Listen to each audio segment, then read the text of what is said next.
India's highest grossing animated film of all time Narasimha Mahavatar, जो 60 करोड़ का business कर चुका है और over 2 million book my show का टिकट सेल हो चुका है। और इस मूवी का बस सेकंड वीक चालू है और इंटरनेशनल लेवल पे भी ये क्रेजी कुछ परफॉर्म कर रहा है। मैं तो बड़ा एक्साइटेड हूँ देखने के लिए कि इसका नेक्स्ट पार्ट कैसा होगा, महाअवतार परशुराम कैसा होगा। आप बताइए, क्या आप एक्साइटेड हो? सो मैंने एक पोल डाला था जहाँ पे most of you wanted to see video on Bhagwan Narasimha explaining what actually happened. So let's go and let's hear the first superhero story in the most craziest way possible. Let's begin. तो कहानी शुरू होता है जब ऋषि कश्यप और उनके पत्नी के 2 पुत्र संतान होते हैं। एक का नाम था हिरण्यकश्यप, दूसरे का नाम था हिरण्यक्ष।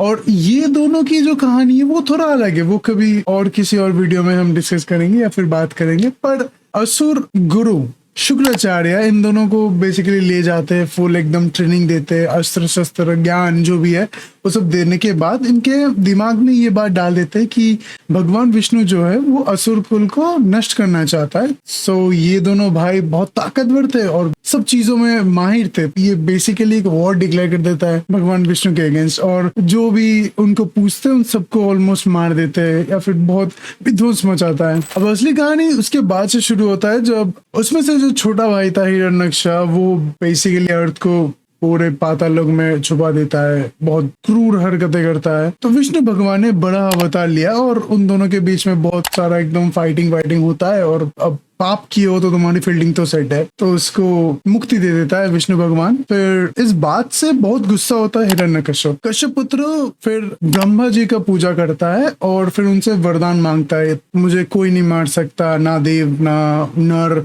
ना घर के अंदर ना घर के बाहर, ना दिन में ना रात में, ना अस्त्र से ना शस्त्र से, और भी बहुत सारे चीज को वो मांगता है। अब ब्रह्मदेव खुद अमर नहीं थे तो उसने उन्हें कहा कि देखो मैं खुद अमर नहीं हूँ, एक काम करो थोड़ा ट्विक कर दो चीजों में। तो वो ये सारी चीजें मांग लेता है और उसके बाद उसे लगता है कि वो अमर हो गया। और हिरण्यकश्यप का एक बेटा होता है जिससे हिरण्यकश्यप बहुत ज्यादा खुश रहता है क्योंकि उसको लगता है कि हाँ असुर कुल को उनका बेटा ही आगे बढ़ाएगा। But turns out Prahlad is a very big भक्त ऑफ लॉर्ड विष्णु और ये चीज हिरण्यकश्यप को कतई अच्छा नहीं लगता। तो वो उसको बार बार मारने की कोशिश करता है, इंक्लूडिंग वो होलिका दहन का भी जो सीन है वो बहुत अच्छी तरीके से मूवी में दिखाया गया है। तुम अगर जो मूवी देखोगे तो तुम्हें वो चीज पता चलेगा कि हाँ कितना टेरिफाइंग चीजें किया था हिरण्यकश्यप उनके पुत्र के साथ। तो एक बार क्या होता है, हिरण्यकश्यप उनके पुत्र को प्रहलाद को पूछते है कि अगर तेरा विष्णु सर्वोपरि है तो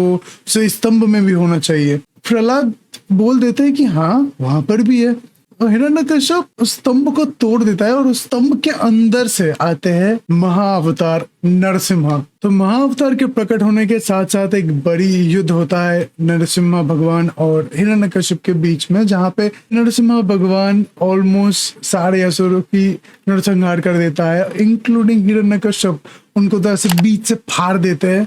सो ऐसे ही भगवान Narasimha the OG super hero अवतार लेके आते हैं अपने भक्त प्रहलाद को बचाने के लिए। और मूवी में ये चीज बहुत बढ़िया तरीके से दिखाया गया है, जिससे कि आप अगर इस मूवी को थोड़ा ध्यान से भी देखेंगे तो आपको लगेगा कि हाँ साक्षात भगवान के दर्शन हो गए। तो मैंने कहानी जब सुना था तब मैं शायद कुछ 4-5 साल का था, तो मेरे लिए एक बहुत बड़ी चीज है कि हाँ ऑलमोस्ट 19-20 साल बाद में ये चीज को एक थिएटर पे एक्सपीरियंस कर रहा हूँ। हाँ जाओ देखो, movie is definitely a one in a lifetime experience. So इसको मिस मत करो, definitely you should check that out. और जिसने भी मूवी देख लिया है मेक श्योर टू कमेंट कि आपको मूवी कैसा लगा।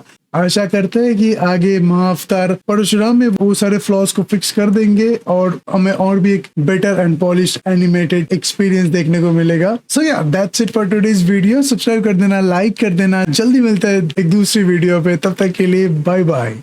ओम नमो भगवते वासुदेवाय।